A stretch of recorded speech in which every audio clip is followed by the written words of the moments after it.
بسم اللہ الرحمن الرحیم۔ یونیورسٹی میں پارٹی کے لیے اسٹوڈنٹ کو مجبور کرنا۔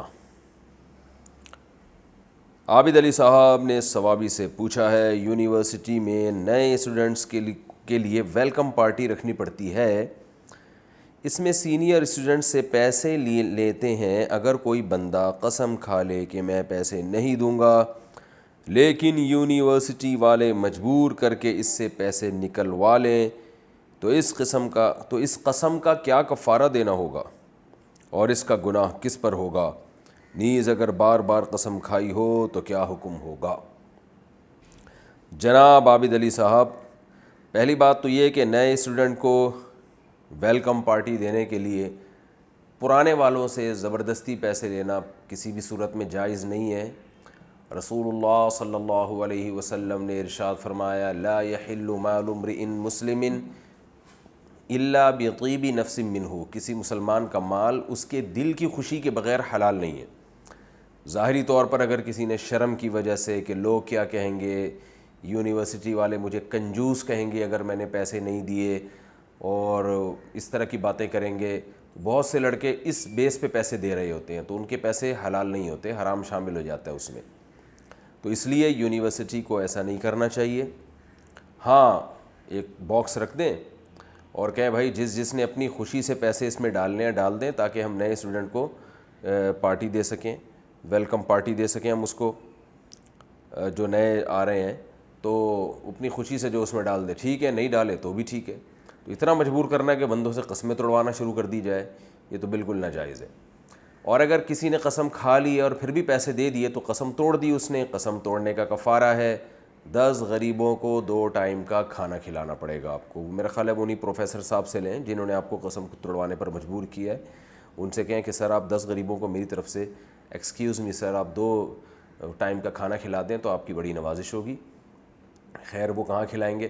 تو آپ نے کیا کرنا ہے کہ اپنے خرچے پہ اخپل طریقے سے 10 غریبوں کو 2 ٹائم کا کھانا کھلانا ہے، یا 10 غریبوں کو 2.25 کلو گندم 10 غریبوں میں بانٹنی ہے، اس طور پر کہ ہر غریب کے پاس 2.25 کلو گندم آ جائے۔ بعض علماء 2.25 کے قائل ہیں، راجح قول یہ کہ 2.25 کلو گندم، یا اس کے پیسے دے دیے جائیں، یعنی 10 غریبوں میں سے ہر ایک کو 2.25 کلو گندم کے پیسے دے دیے جائیں گے تو آپ کی قسم کا کفارہ ادا ہو جائے گا۔ بار بار قسمیں اٹھا کے توڑی ہیں تو اس کا بھی یہی حکم ہے کہ جتنی قسمیں توڑی ہیں اتنے غریبوں کو آپ پیسے دے دیں۔ ایک غریب کو ایک دن میں 2.25 کلو گندم سے زیادہ قیمت دے دی تو وہ ایک ہی قسم کہلائے گی، ہاں اسی غریب کو اگلے دن جب آپ دیں گے تو وہ دوسری قسم کا کفارہ کہلائے گا۔ تو جتنی دفعہ توڑی ہے تو راجح قول یہی ہے کہ ہر قسم کا کفارہ آپ کو مستقل ادا کرنا پڑے گا۔ اور اگر کسی کے ذمہ ہزاروں قسمیں ہو گئی ہیں تو پھر بعض علماء نے اس کی بھی گنجائش دی ہے کہ ایک کفارہ سب قسموں کی طرف سے کافی ہو جائے گا، لیکن یہ شدید مجبوری کے تحت، عام نارمل کنڈیشن میں یہی حکم ہے کہ ہر قسم کا آپ کو الگ سے الگ کفارہ ادا کرنا پڑے گا۔ کنایا الفاظ سے کب طلاق ہوتی ہے؟ لڑائی جھگڑے یا غصے کی حالت میں شوہر بیوی کو کوئی کنایا لفظ بول دے اور طلاق کی نیت نہ ہو تو کیا طلاق ہوگی یا نہیں؟ عبد الماجد صاحب لیاری سے۔ کنایا الفاظ سے جب ہم طلاق کا حکم بتاتے ہیں تو ڈر یہ لگتا ہے کہ وہمی لوگ بہت خوش نہ ہو جائیں، کیونکہ وہمیوں کو پھر وہم ہو جاتا ہے کہ ہم نے طلاق تو نہیں دے دی کہیں، ہم نے تو یہ بولا تھا چلی جاؤ تو اس سے طلاق تو نہیں ہو گئی۔ تو تمام وہمی یعنی وہ خوش بہی مانا کہ ان کو تو وہم چاہیے نا، ویسے تو وہ پریشان ہوتے ہیں۔ تو تمام وہمیوں سے گزارش ہے کہ وہ یہ والا کلپ کم از کم نہ سنیں۔ نارمل لوگوں سے میں گزارش کرتا ہوں کہ کنایا الفاظ سے بھی طلاق ہوتی ہے بشرطے کہ نیت ہو۔ کنایا کا مطلب یہ ہوتا ہے کہ دیکھیے کچھ الفاظ کچھ قوم میں خاص معنی میں استعمال ہوتے ہیں، ان کا مطلب سب کو پتہ ہوتا ہے کہ یہی مطلب ہے، کچھ اور مطلب نہیں ہے۔ جیسے اردو میں طلاق کے لیے طلاق کا لفظ استعمال ہوتا ہے، انگلش میں اس کے لیے ڈیورس کا لفظ استعمال ہوتا ہے۔ تو اب کوئی بیوی سے کہے میں تمہیں ڈیورس دیتا ہوں 3 دفعہ کہے اور کہے میری نیت ڈیورس سے کچھ اور تھی، تو ظاہر ہے غلط بول رہے ہیں، ڈیورس کا مطلب ڈیورس ہی ہوتا ہے۔ اردو میں کوئی شخص کہے میں نے اپنی بیوی کو طلاق دی اور کہے میرا طلاق سے مراد کچھ اور تھی، بھائی کچھ بھی نہیں ہوتا، طلاق کا مطلب طلاق ہی ہوتا ہے۔ تو اسی طرح ہر زبان میں کچھ الفاظ ہوتے ہیں جو طلاق ہی کے معنی میں استعمال ہوتے ہیں، پشتو میں، سندھی میں، پنجابی میں، انگلش میں، فارسی میں۔ تو وہ اہل زبان بتاتے ہیں کہ بھئی یہ لفظ تو بیوی کے نکاح کے ختم کرنے کے معنی میں یہ استعمال ہوتا ہے، تو ان الفاظ کا حکم تو پتہ ہے سب کو کہ ایک دفعہ بولا تو ایک طلاق ہوگی، 2 دفعہ بولا تو 2 طلاقیں ہوں گی، 2 کے بعد بھی رجوع کا حق ہوتا ہے، 3 دفعہ بول دیا خواہ اسی مجلس میں خواہ بعد میں تو تینوں طلاقیں واقع ہو جاتی ہیں۔ لیکن کچھ الفاظ ایسے ہوتے ہیں جو ذو معنی ہوتے ہیں، 2 مطلب نکل رہے ہوتے ہیں، جیسے آپ نے کہہ دیا اپنی بیوی کو آج سے تم میری طرف سے فارغ ہو، تو بھائی فارغ ہو کا کیا مطلب ہے، آپ سے پوچھا جائے گا۔ وہ کہتے ہیں میرا مقصد یہ تھا کہ نکاح ختم ہو گیا ہے، تو پھر نکاح ختم ہو جائے گا۔ اور اگر وہ کہتے ہیں نہیں میرا مقصد یہ تھا کہ دماغ سے فارغ ہے، یہ ویسے ہی فارغ عورت ہے، اس کا کوئی کام ہی نہیں ہے اور میں نے اس کو بالکل ہی فارغ کر دیا، یعنی کام کاج سے فارغ کر دیا ہے، تو ایسے الفاظ کنایہ کے الفاظ کہلاتے ہیں، یعنی گول مول الفاظ۔ تو اس میں شوہر کی نیت پوچھی جائے گی، بھائی کیا نیت تھی تمہاری، طلاق کی نیت تھی تو ٹھیک ہے طلاق ہو گئی، نہیں نیت تھی تو طلاق نہیں ہوگی۔ اور اگر کوئی قرینہ ہو جس سے پتہ چل رہا ہو کہ شوہر کی نیت طلاق ہی کی تھی، جیسے بیوی مطالبہ کر رہی ہے مجھے طلاق دے دو، وہ کہتے ہیں ٹھیک ہے آج سے تم میری طرف سے فارغ ہو، پھر اگر یہ شوہر کہتا ہے کہ میری نیت طلاق کی نہیں تھی تو ہم کہیں گے جھوٹ بول رہا ہے، کیونکہ طلاق کی بات چل رہی ہے، بیوی طلاق کا مطالبہ کر رہی ہے اور یہ زبان سے کہہ رہا ہے۔ تو یہ موٹے موٹے کنایہ کے حکام ہیں۔ کنایہ سے جب طلاق واقع ہوتی ہے تو ایک طلاق ہوتی ہے مگر بائن ہوتی ہے، یعنی نکاح اس سے ٹوٹ چکا ہوتا ہے، تو اس میں رجوع کا حق نہیں ہوتا۔ لیکن ان مسائل میں آپ نے خود سے فیصلہ نہیں کرنا ہے، کسی قریبی دارالافتاء سے، باقاعدہ کسی معتبر مدرسے کے مفتیان کرام سے رجوع کرنا ہے، ان سے فتویٰ لینا، خود سے فیصلہ نہ کریں، بڑی بعض دفعہ پیچیدگیاں ہوتی ہیں۔ اچھا، بعض الفاظ ایسے ہوتے ہیں جو اصل میں کنایہ تھے لیکن عرف میں وہ صریح بن چکے ہیں، جیسے لفظ حرام سے طلاق دینا۔ ایک آدمی کہتا ہے اپنی بیوی کو آج سے تم مجھ پر حرام ہو یا تم مجھ پر حرام ہو، تو یہ حرام کا لفظ اصل میں صحابہ کے دور میں قسم کے معنی میں تھا۔ جیسے شہد کسی نے کہہ دیا کہ شہد مجھ پر حرام ہے، تو مطلب یہ تھا کہ میں گویا قسم اٹھاتا ہوں کہ شہد نہیں پیوں گا، تو ایسی صورت میں حکم یہ تھا کہ شہد کھاؤ اور قسم کا کفارہ ادا کر دو۔ تو اگر کوئی بیوی کو بھی اس دور میں کہتا ہے کہ تم مجھ پر حرام ہو، تو اس کا مطلب یہ ہے کہ تم سے ہم بستری مجھ پر حرام ہے، نکاح تو باقی ہے لیکن میں تم سے ہم بستری نہیں کروں گا، گویا قسم اٹھا لی۔ تو اس صورت کا حکم یہ تھا کہ وہ اگر بیوی سے ہم بستری کرے گا تو قسم کا کفارہ ادا کرنا پڑے گا۔ تو یہ پہلے تھا، لیکن آج کے زمانے میں اردو زبان جاننے والے جتنے بھی علماء ہیں ان کا سب کا اتفاق ہے کہ اگر کوئی بیوی کو کہتا ہے تم مجھ پر حرام ہو، تو اس کا مطلب قسم نہیں ہے بلکہ اس کا مطلب طلاق ہی ہے، یعنی طلاق دینے کی نیت ہی سے یہ الفاظ کہے جاتے ہیں۔ لہذا اگر وہ یہ کہے گا کہ میری نیت طلاق کی نہیں تھی تو اس کا اعتبار نہیں ہوگا، طلاق واقع ہو جائے گی اور یہاں بھی ایک طلاق ہوگی اور نکاح ختم ہو جائے گا۔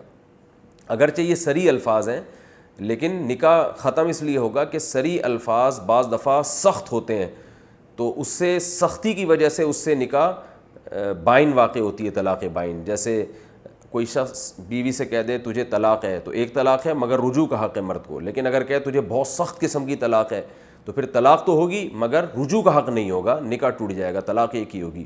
تو حرام کے لفظ میں بھی شدت ہے۔ تو زیادہ مسائل میں نہیں جاؤں گا، آپ لوگوں کو کوئی مفتی بنانا مقصد نہیں ہے، اس سے اور پیچیدگیاں پیدا ہوتی ہیں۔ تو میں نے بتایا کہ میں تو لمسم موٹے موٹے مسائل بتا رہا ہوں تاکہ جب ضرورت پڑے تو پھر علماء کرام سے آپ رجوع کریں۔ تو کنایہ جو واقعی کنایہ ہوں، یعنی عرف میں طلاق کے معنی میں بھی استعمال ہوتے ہیں اور طلاق کے علاوہ معنی میں بھی، ان سے جب طلاق دی جائے گی تو اگر نیت طلاق کی ہوگی تو طلاق ہوگی ورنہ نہیں ہوگی، اور اگر نیت طلاق کی ہے تو ایک طلاق بائن واقع ہوگی۔ بائن کا مطلب ہے طلاق ایک ہے مگر نکاح ختم، تو دوبارہ سے میاں بیوی کو آپس میں نکاح کرنا پڑے گا۔ تو یہ موٹے موٹے مسائل میں نے کنایہ اور صریح کے آپ کو بتائے ہیں۔ اچھا بھائی، کیا عدت میں دوسری طلاق واقع ہو جاتی ہے؟ شوہر اپنی بیوی کو کنایہ الفاظ بول دے تو اس سے طلاق بائن ہوتی ہے اور عدت شروع ہو جاتی ہے۔ اگر عدت کے دوران شوہر دوبارہ کوئی کنایہ الفاظ بول دے تو کیا اس سے دوسری اور تیسری طلاق بھی واقع ہو جائے گی؟ عبد الماجد صاحب لیاری سے۔ نہیں جناب، کنایہ کے لفظ سے جب کسی شخص نے اپنی بیوی کو طلاق دی، جیسے بیوی سے کہا آج سے تمہارا میرا تعلق ختم، اور نیت شوہر کی یہ تھی کہ میرا مراد یہ کہ نکاح کا تعلق ختم، ایسے ہی خام خواہ میں وہمی نہ بننا شروع کر دیں، پھر خواتین وہمی ہو جاتی، میرے میاں نے مجھے یوں بولا دفع ہو جاؤ، تو دفع ہونے کا تو مطلب یہ ہے کہ تمہارا میرا تعلق ختم، اور تعلق ختم کا مطلب تو یہ ہے کہ نکاح ختم، اور نکاح ختم کا مطلب تو طلاق۔ تو اتنے زیادہ لمبے چوڑی ٹینشن میں جانے کی ضرورت نہیں ہے، ایسے گول مول الفاظ میں شوہر کی نیت پوچھی جائے گی۔ تو اگر شوہر نے یوں کہہ دیا بیوی سے میرا تمہارا تعلق ختم، اور نیت اس کی یہ ہو کہ نکاح ختم، یعنی نکاح والا تعلق ختم، تو یہ کنایہ ہے۔ اس سے ایک طلاق بائن واقع ہو جائے گی۔ تو اب دوسری طلاق عدت کے دوران جب تک طلاق کا صریح لفظ استعمال نہیں کرے گا دوسری طلاق واقع نہیں ہوگی۔ کنایا سے لاحق نہیں ہوتی۔ لاحق کا مطلب علماء سمجھتے ہیں کہ اس بارے میں اصول یہ ہے کہ جو کنایا طلاق ہے وہ طلاق جو کنایا ہے پہلی کنایا سے دوسری کنایا لاحق نہیں ہوتی، بشرطے کہ پہلی کنایا سے طلاق بائن واقع ہوئی ہو تو اس سے دوسری کنایا لاحق نہیں ہوتی۔ ہاں صریح لفظوں میں کسی نے طلاق دی، بیوی کو کہا تجھے ایک طلاق، تو عدت کے دوران چاہے وہ طلاق بائن ہی کیوں نہ دی ہو، جیسے بیوی کو یوں کہا کسی نے کہ تمہیں ایک طلاق بائن ہے، یعنی ایسی ایک طلاق ہے جس سے نکاح ختم ہو گیا ہے، تو عدت کے دوران جب وہ دوسری طلاق دے گا تو طلاق کے لفظ سے اگر طلاق دے گا تو دوسری بھی واقع ہو جائے گی وہ، اور تیسری دے گا تو تیسری بھی واقع ہو جائے گی۔ لیکن اگر پہلی طلاق کنایا کے لفظ سے دی ہے اور طلاق بائن واقع ہوئی ہے اس سے، تو دوسری طلاق اگر جب تک صریح لفظوں سے نہیں دے گا نہیں ہوگی، دوسری طلاق کنایا سے واقع نہیں ہوتی۔ اس کے دلائل کیا ہیں علماء جانتے ہیں، اس میں عوام کو میں ان پیچیدگیوں میں نہیں ڈالنا چاہتا، بس آپ اصول سے سمجھ لیں اچھی طریقے سے کہ طلاق بائن بالکنایا جو ہے وہ طلاق بائن سے لاحق نہیں ہوتی۔ طلاق بائن کا مطلب پہلی طلاق اگر بائن ہے تو دوسری بھی کنایا اگر ہوگی تو بھی لاحق نہیں ہوگی۔ تو دوسری طلاق کے لیے ضروری ہے کہ یا تو پہلی رجعی ہو، یعنی دوسری طلاق اگر کنایا سے دے رہے ہیں تو اس کے لیے ضروری ہے کہ یا تو پہلی طلاق رجعی ہو، چاہے صریح سے ہو چاہے کنایا سے ہو، لیکن پہلی کا رجعی ہونا ضروری ہے، پھر دوسری کنایا لاحق ہوتی ہے، ورنہ دوسری کنایا پہلی طلاق بائن کے ساتھ لاحق نہیں ہوتی۔ میرا خیال ہے کھوپڑی میں بات آ گئی ہوگی۔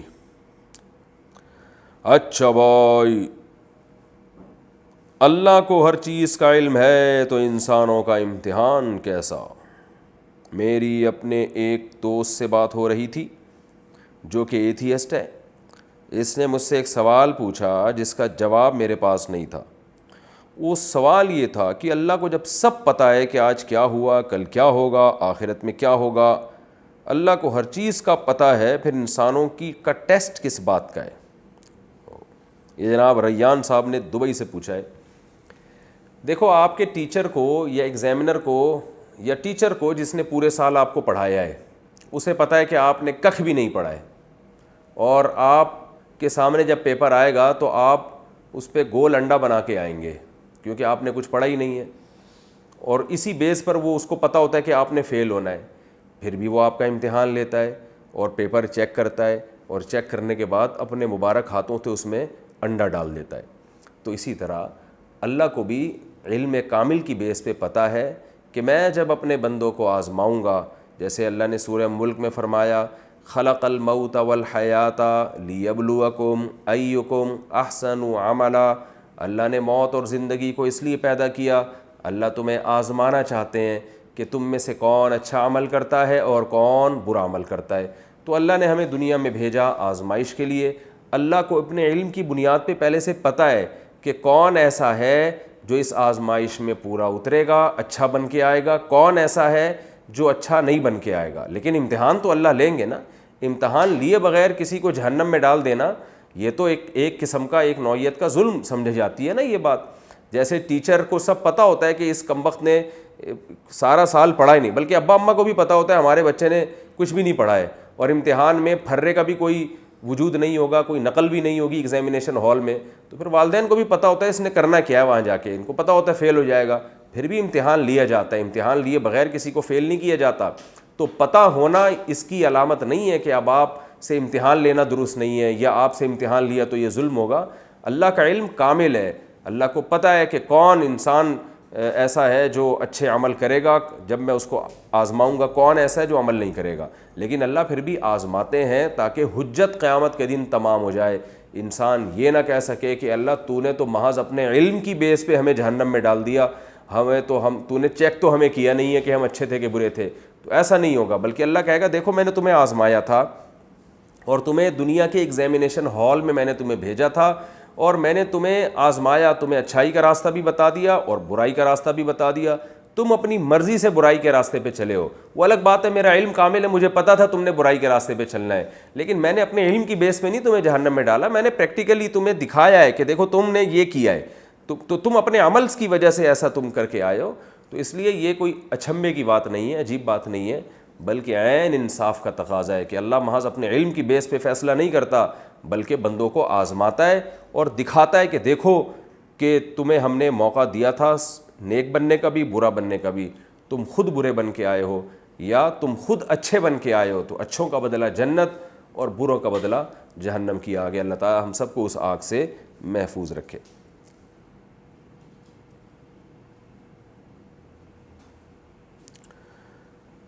پبلک مقامات میں غیر اخلاقی حرکتیں, کیا غیر مسلم ملک میں میاں بیوی کے لیے پبلک میں ایسی حرکتیں کرنا جائز ہے جو غیر اخلاقی سمجھی جاتی ہیں عام طور پہ, جبکہ وہاں اس کا عام رواج ہے؟ ساجد صاحب کراچی سے. بالکل جائز نہیں ہے. میاں بیوی کو اللہ نے ایک دوسرے کا لباس قرار دیا ہے. لباس کا مطلب ہے کہ وہ جو کچھ بھی جو آپس میں میاں بیوی کا تعلق ہے وہ بند کمرے میں کرتے ہیں اور ایک دوسرے کے لیے لباس کا کام کرتے ہیں, وہ ایک دوسرے کو ایکسپوز نہیں کرتے. تو یہ جو پارکوں میں بےہودگی ہو رہی ہے کسی بھی عنوان سے ہو رہی ہے, جیسے یہ عام آدمی کے لیے حرام ہے تو میاں بیوی کے لیے آپس میں بھی اس قسم کا تعلق جائز نہیں ہے, حرام ہے. خواتین کا موٹر سائیکل چلانا, یار یہ مسئلہ ہٹا دینا بھائی, یہ نہیں بتاؤں گا, میں نہیں بتاؤں گا, ٹھیک ہے؟ خواتین کا موٹر سائیکل والا نکال دیے گا.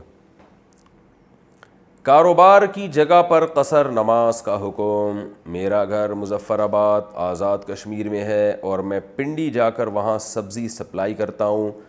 مجھے 2 دن مظفر آباد میں رہنا پڑتا ہے اور 5 دن پنڈی میں رہنا پڑتا ہے. اس لحاظ سے میرے لیے نماز قصر کا کیا حکم ہے؟ کیا میں پنڈی میں پوری نماز پڑھوں گا یا قصر کروں گا؟ عبداللہ صاحب مظفر آباد. جناب آپ کا گھر چونکہ مظفر آباد آزاد کشمیر میں ہے, پنڈی آپ سبزی سپلائی کرنے جاتے ہیں, پنڈی میں آپ کا گھر نہیں ہے. تو جب بھی آپ ٹکٹ کٹا کے پنڈی جاتے ہیں تو وہاں آپ کچھ خریدنے کے لیے جاتے ہیں, سبزی سپلائی کرنے کے لیے جاتے ہیں. تو پنڈی میں جب تک آپ شہر میں داخل ہونے کے بعد 15 دن کی نیت آپ کی رہنے کی نہیں ہوگی, اس وقت تک آپ قصر نماز ہی پڑھتے رہیں گے, چاہے روزانہ پنڈی جانا ہو آپ. اور مظفر آباد میں آپ 1 سیکنڈ کے لیے بھی جائیں گے تو چونکہ آپ کا گھر ہے وہاں, تو وہاں آپ پوری نماز پڑھیں گے. تو اس لیے جب بھی ٹکٹ کٹا کے آپ پنڈی جایا کریں تو پنڈی میں داخل ہوتے ہی قصر نماز آپ شروع کر دیا کریں. کندھے سے کندھا اور پاؤں سے پاؤں ملانے کی حدیث میں آتا ہے کہ نماز میں کندھے سے کندھا ملاؤ اور پاؤں سے پاؤں ملا کر نماز پڑھنی چاہیے. اس پر عمل کی صحیح صورت کیا ہے؟ عابد حیدرآباد. دیکھیں ایک ہی ٹائم پہ کندھا ملانا اور ایک ہی ٹائم پہ پاؤں سے پاؤں جوڑنا یہ ممکن ہی نہیں ہے, تجربہ کر کے دیکھ لیں. تو اس لیے جو امت کے فقہا, جمہور علماء فقہا کا فیصلہ ہے وہ یہی ہے کہ حدیث میں جو کندھا ملانے کا حکم ہے اس سے مراد تو کندھے آپس میں چپکانا, اور جو پاؤں سے پاؤں ملانے کا حکم ہے اس سے مراد ملانا نہیں ہے بلکہ ایک دوسرے کے پیریلل لانا ہے. ملانے کا ایک مطلب یہ بھی ہوتا ہے, اور اس کی سب سے بڑی دلیل یہ ہے کہ ایک حدیث میں آتا ہے کہ آپ صلی اللہ علیہ وسلم نے یعنی گھٹنوں سے گھٹنے ملانے کا بھی حکم دیا ہے نماز میں. تو اب ظاہر ہے نماز میں گھٹنے سے گھٹنا کون ملائے گا؟ تو رکب بالرکب کا بھی ہے. اس پر میں نے پوری تحقیق سے ایک مسئلہ ریٹن فارم میں لکھا تھا, تو وہ میں انشاءاللہ کسی وقت میں ویڈیو کلپ بھی اس پہ میں ریکارڈ کروا دوں گا اس حدیث کے ریفرنس کے ساتھ. تو خلاصہ بہرحال ابھی تو کیونکہ اس میں بہت مختصر وقت میں مسائل بیان کیے جاتے ہیں, تو عزیز میں کندھوں سے کندھے کے ساتھ گھٹنوں سے گھٹنا ملانے کا بھی حکم ہے, ٹخنوں سے ٹخنا ملانے کا بھی حکم ہے. تو جیسے گھٹنوں سے گھٹنے ایسے نہیں ملائے جا سکتے بلکہ ملانے کا مطلب ہے اس کے سیدھ میں لے کر آنا. تو اسی طرح جو پاؤں سے پاؤں ملانے کی حدیث ہے اس کا مطلب بھی ہے کہ پاؤں سب ایک دوسرے کی سیدھ میں آ جائیں, چپکنے کا مراد نہیں ہے اس میں.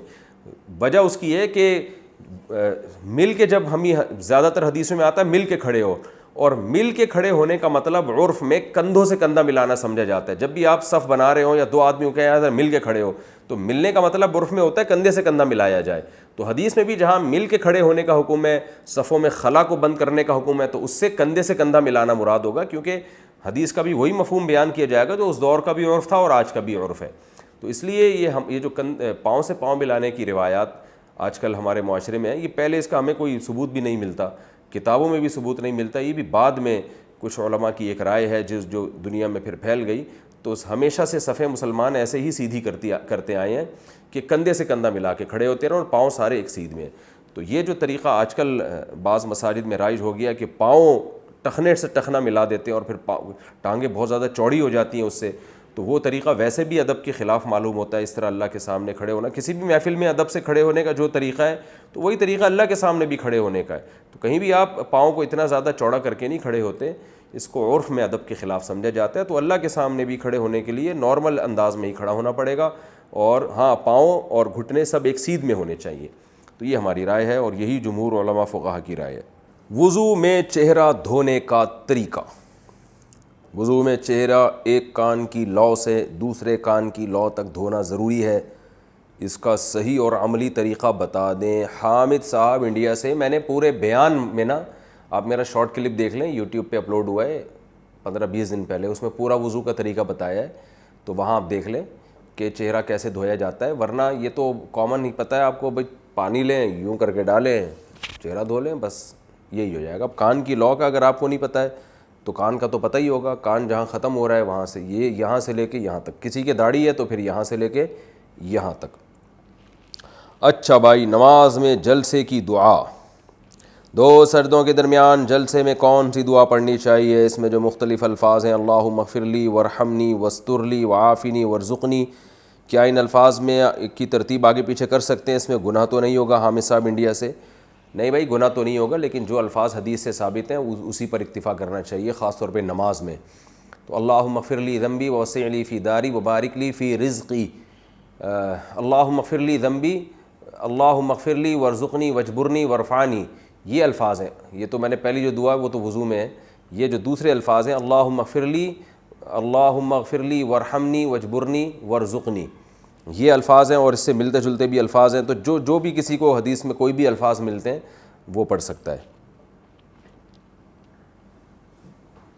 عورت کے بال کیا سطر میں شامل ہیں؟ ہم نے بار بار سنا ہے کہ عورت کے سر کے بال سطر میں شامل ہیں. تو جس طرح مرد کا سطر ناف سے گھٹنے تک ہوتا ہے اور وہ اپنی زوجہ کے علاوہ کسی کے سامنے سطر ظاہر نہیں کر سکتا, کیا عورت اپنے بالوں کو خاوند کے علاوہ یعنی باپ, بھائی اور بیٹے کے سامنے ظاہر کر سکتی ہے؟ عماد خان بھوپال سے. دیکھیں, عورت کے بال سطر میں داخل ہیں مگر غیر محرم کے لیے, محرم کے لیے سطر میں داخل نہیں ہے. کسی بھی غیر مرد کے سامنے عورت اپنے سر کے بال بالکل بھی نہیں کھول سکتی, جائز نہیں ہے, حرام ہے اس کے لیے. تو عورت کا سطر وہی ہے غیر محرم کے لیے جو نماز میں ہے, نماز میں جن اعضاء کا چھپانا ضروری ہے. البتہ باپ بھائی کے سامنے چہرے کے بال کھول سکتی ہے وہ, لیکن حیا کے بہرحال خلاف ہے. تو باپ بھائی کے سامنے ہمیشہ سے اچھے خاندانوں میں اصول یہی رہا ہے کہ سر پہ خواتین چادر رکھتی ہیں. بہرحال اس کا تعلق ادب سے ہے, حیا سے ہے, کوئی حلال و حرام کا اس سے تعلق نہیں ہے. تو سطر میں محرم رشتہ داروں کے سامنے سر کے بال سطر میں داخل نہیں ہے. کیا ضعیف حدیث پر عمل کر سکتے ہیں؟ ضعیف حدیث کو فضائل میں کیوں لیا جاتا ہے جبکہ اس میں تو غلط روایات بھی ہوتی ہیں؟ الطاف صاحب گجرات سے. بھائی ضعیف روایت غلط نہیں کہہ سکتے, غلط تو موضوع من گھڑت روایت کو کہتے ہیں. ضعیف روایت کا مطلب یہ ہوتا ہے, یہ نہیں ہوتا کہ 100% من گھڑت ہے, بلکہ اس میں کمزوری ہوتی ہے, ایسی مستند نہیں ہوتی. تو کمزور ہونے کی وجہ سے اس میں جو احکام تھوڑے سخت ہیں. تو لیکن وہ راوی جھوٹا نہیں ہوتا. اگر جھوٹا راوی ہو نا تو پھر تو حدیث ہی من گھڑت کہلائے گی, پھر تو اس کا ہونا نہ ہونا برابر ہے. ضعیف حدیث کا یہ مطلب نہیں ہوتا کہ وہ بالکل ہی کالعدم ہے, بلکہ اس میں امکان ہوتا ہے کہ نبی صلی اللہ علیہ وسلم نے عین ممکن اس طرح فرمایا ہو, تو امکان کے درجے میں اس پر عمل کیا جا سکتا ہے. تبھی علماء کہتے ہیں کہ مسائل میں ضعیف حدیث نہیں چلتی, کیونکہ مسئلے کا مطلب یہ ہوتا ہے کسی شریعت کے کسی حکم کو ثابت کرنا. تو کسی کمزور دلیل سے حکم ثابت نہیں ہو سکتا. البتہ فضائل میں ضعیف حدیث بیان کرنا جائز ہے, کیونکہ فضائل کا مطلب یہ ہوتا ہے کہ صحیح حدیث سے وہ عمل تو پہلے سے ثابت ہے, تو اب اس عمل کی فضیلت یعنی اس کو مزید اس کی ترغیب کے لیے ضعیف حدیث بھی بیان کی جا سکتی ہے. اور یہ صدیوں سے علماء فقہا بیان کرتے آ رہے ہیں. محدثین صحیح احادیث بھی ذکر کرتے ہیں, ضعیف بھی ذکر کرتے ہیں, اور ضعیف روایات فضائل میں بیان کی جاتی ہیں. البتہ مسائل میں نہیں بیان کی جا سکتی, تو فضائل میں بیان کرنے میں کوئی حرج نہیں ہے, یہ خوب سمجھ لیں اچھی طریقے سے. البتہ وہ فضیلت جو پہلے سے صحیح حدیث سے ثابت ہو. صحیح حدیث سے جیسے نماز جو ہے نا, اس کی فضیلت تو صحیح حدیث سے پہلے سے ثابت ہے, تو اب اس میں مزید اگر کوئی اس کو ترغیب دینے کے لیے ضعیف حدیث بھی بیان کر دے تو کوئی حرج نہیں ہے. البتہ ایک چیز کی فضیلت پہلے سے صحیح حدیث سے ثابت ہی نہیں ہے تو پھر ضعیف حدیث سے اس عمل کو ثابت کرنا یہ پھر جو ہے اس میں دونوں طرح علماء کے موقف ہیں. بعض علماء اس کے بالکل بھی قائل نہیں ہیں اور بعض علماء اس کے اس صورت میں قائل ہیں کہ اس سے کوئی شریعت کا حکم کے اپوزٹ نہ جا رہی ہو. لیکن جو دونوں قول ہیں لیکن زیادہ مضبوط بات یہی معلوم ہوتی ہے کہ عمل کو ثابت کرنے کے لیے بہرحال صحیح حدیث کا ہونا ضروری ہے. ہاں پھر اس عمل کو چار چاند لگانے کے لیے اس میں مزید یعنی فضیلت کے لیے اس کے تائید میں ضعیف روایتیں پیش کرنے میں کوئی حرج نہیں ہے بلکہ جائز ہے. کیونکہ ضعیف حدیث کا مطلب یہ ہرگز نہیں ہوتا کہ نبی نے ایسا فرمایا ہی نہیں ہے. اس بات کا امکان پورا موجود ہوتا ہے کہ آپ صلی اللہ علیہ وسلم نے اس بات کو ارشاد فرمایا. اس کا امکان کی حد تک یہ بات ہوتی ہے. چائے میں اگر مکھی گر جائے تو کیا کریں؟ کیا یہ حدیث میں ہے کہ اگر کوئی مکھی چائے میں گر جائے تو اسے پورا ڈبو کر نکالے کیونکہ اس کے ایک پر میں شفا اور دوسرے میں بیماری ہے؟ ہدایت اللہ خان کشمیر سے. واہ بھائی واہ ہدایت اللہ خان، آپ کیسی بات کر رہے ہیں؟ آپ کہہ رہے ہیں کیا کوئی ایسی حدیث ہے کہ مکھی چائے میں گر جائے؟ تو کیا نبی صلی اللہ علیہ وسلم کے دور میں ہدایت خان چائے تھی؟ کہ آپ کیسی بات کر رہے ہو؟ یہ چائے، نسوار، پان، گٹکا، سگریٹ یہ تو ہمارے دور کی بدعتیں ہیں. آپ صلی اللہ علیہ وسلم کے دور میں یہ چیزیں نہیں تھیں. ہاں یہ حدیث ہے کہ کھانے میں اگر مکھی گر جائے تو اس کو ڈبو کے نکال کے پھینک دو کیونکہ اس کے ایک پر میں بیماری ہے دوسرے میں شفا ہے. یہ بالکل صحیح حدیث ہے. تو یہ البتہ علماء کہتے ہیں کہ کوئی شرعی حکم نہیں ہے، لہذا اگر کوئی نہ بھی کھائے تو کوئی گناہ نہیں ہے اس میں. یعنی آپ صلی اللہ علیہ وسلم نے ایک اطلاع دے دی ہے کہ اس سے انشاءاللہ بیماری نہیں ہوگی، آپ کو صحت کے لیے نقصان دہ نہیں ہوگا. باقی کسی کو اگر طبعی طور پر گھن آتی ہے تو اس کو شرعاً مجبور نہیں کیا جاتا. جیسے جھوٹا پینا حدیث سے ثابت ہے، لیکن اگر کسی کو کسی کے جھوٹا پینے سے متلی آ رہی ہے تو کوئی زبردستی تو نہیں حکم ہے کہ لازمی کسی کا جھوٹا پیا کرو. تو ہر ایک کی مزاج الگ ہے. تو ایسے احکام کا تعلق آداب سے ہوتا ہے، شرعی مسائل سے نہیں ہوتا. تو اس لیے کوئی اگر مکھی کھانے میں گر گئی ہے تو آپ ڈبو کے نکال کے پھینک دیں اور کھا لیں کھانا، انشاءاللہ آپ کو کوئی بیماری نہیں ہوگی ازرو حدیث. ہاں یہ الگ بات ہے کہ اگر آپ کا دل نہیں چاہ رہا، آپ کو گھن آ رہی ہے تو پھر نہ کھائیں، تو کوئی پابندی بھی نہیں ہے اس میں. چائے میں مسئلہ یہ ہے کہ چائے اگر بہت تیز گرم ہوتی ہے تو اس میں ہمارے حضرت مفتی رشید احمد صاحب رحمہ اللہ یہ فرمایا کرتے تھے کہ تیز گرم چائے میں جب یعنی مکھی گرے گی تو وہ پھر اس بات کا امکان ہوتا ہے وہ جل کے جو ہے نا اس کے اندر کی گندگی نہ اس میں شامل ہو جائے. تو ہمارے حضرت فرمایا کرتے تھے کہ اس زمانے میں کھانا اتنا تیز شدید گرم نہیں ہوتا تھا جیسے آج ہوتا ہے. تو وہ اس سے کے کھانے کے بارے میں ہے. تو چائے تو کھولتی ہوئی چیز ہوتی ہے، ٹھنڈی ہے تو ایک الگ بات ہے، لیکن اگر کھولتی ہوئی چائے میں مکھی گر جائے وہ تو فوراً جناب اس کا تو وہ بن جاتا ہے، وہ یعنی یوں سمجھیں کہ بوائل ہو گئی وہ تو ایک قسم کی. اور اس کی یہ اس بات کا امکان ہوتا ہے کہ اس کے اندر کی جو گندگی ہے وہ اس میں شامل نہ ہو گئی ہو. تو اس لیے تیز گرم چائے میں اگر مکھی گری ہے تو پھر اگر کوئی نہ پیے. اور پھر یعنی پھر اس بارے میں بعض علماء کی رائے ہے کہ حدیث اس سے اس کا تعلق نہیں ہے، پھر وہ ڈاکٹروں سے پوچھیں آپ. عورت کا خوشبو لگا کر مردوں میں گزرنا، کیا کوئی ایسی حدیث ہے کہ مرد حضرات کسی جگہ بیٹھے ہوں اور وہاں سے عورت کوئی خوشبودار چیز استعمال کر کے گزرے تو عورت بدکار ہے؟ نور خالق یو پی سے. بہت شدید وعید ہے. آپ صلی اللہ علیہ وسلم نے ایسی عورت پہ لعنت فرمائی ہے جو خوشبو لگا کے، تیز خوشبو جو بھڑکنے والی خوشبو ہے اسے لگا کے مردوں کے قریب سے گزرے. اس لیے عورت کے لیے ایسی خوشبو کا استعمال کرنا ایسے موقع پہ کہ جب وہ مردوں کے پاس سے گزر رہی ہو بالکل جائز نہیں ہے. باقی یہ بدکار کا لفظ مجھے اس وقت میرے ذہن میں ایسی حدیث نہیں ہے، تحقیق کرنی پڑے گی، ہو بھی سکتی ہے نہیں بھی ہو سکتی. تو اس کی اتنی میں نے تحقیق اس لیے نہیں کی کہ بہرحال جب اس سے ملتی جلتی حدیث موجود ہے، مفہوم دونوں کا ایک ہی ہے، تو ہمیں تو بس نبی صلی اللہ علیہ وسلم نے روک دیا ہے تو خواتین کو رک جانا چاہیے اس عمل سے. قادیانی سے خرید و فروخت کا حکم، کیا قادیانی سے خرید و فروخت جائز ہے؟ احسان اللہ صاحب ٹورنٹو کینیڈا سے. بلا ضرورت شدیدہ قادیانیوں سے معاملات جائز نہیں ہیں. کوئی شدید ضرورت ہو تو ایک الگ بات ہے. موبائل پر آیت سجدہ سننے سے سجدہ تلاوت واجب ہوگا؟ اگر کوئی ٹی وی یا ریڈیو پر سجدہ تلاوت کی آیت سنی تو کیا سجدہ کرنا واجب ہوگا؟ شہاب اظہار امریکہ سے.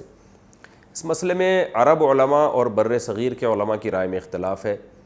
عرب علماء کہتے ہیں کہ چونکہ وہ بھی آپ تلاوت ہی سن رہے ہیں تو آپ کو سجدہ کرنا پڑے گا، اور بر صغیر کے علماء کی رائے یہ ہے کہ تلاوت میں جو ریکارڈنگ چلائی جاتی ہے اس کو تلاوت نہیں کہا جا سکتا، اس لیے کہ قرآن کی تلاوت وہ ہے جو انسان کی آواز میں ہو. تو آواز اگر لائیو پروگرام آ رہا ہے ریڈیو پہ یا ٹیلی ویژن پہ تو وہ لائیو میں تو سجدہ سہو واجب ہوگا. جو ریکارڈنگ چلائی جا رہی ہے وہ اس ٹیپ ریکارڈ کی گویا اپنی آواز ہے، تو اس لیے وہ اس کو ہم تلاوت کا وہ حکم، ثواب تو ملے گا انشاءاللہ، اللہ کا کلام سن رہے ہیں، لیکن اس پر وہ شرعی احکام ثابت نہیں ہوتے. تو دونوں رائے ہیں، تو اس لیے کوئی سجدہ نہ کرے تو انشاءاللہ گناہ گار نہیں ہوگا. کر لے احتیاطاً تو اچھی بات ہے، کرنے پر نہ گورنمنٹ کی طرف سے کوئی پابندی نہ اللہ کی طرف سے کوئی پابندی، تو کرنے میں حرج کیا ہے. اگر آپ نے ٹیپ ریکارڈ پہ سجدہ تلاوت والی آیت سن لی اور سجدہ کر لیا تو احتیاط پر بھی عمل ہو جائے گا. لیکن بہرحال یہاں بر صغیر کے علماء اس کو واجب نہیں کہتے.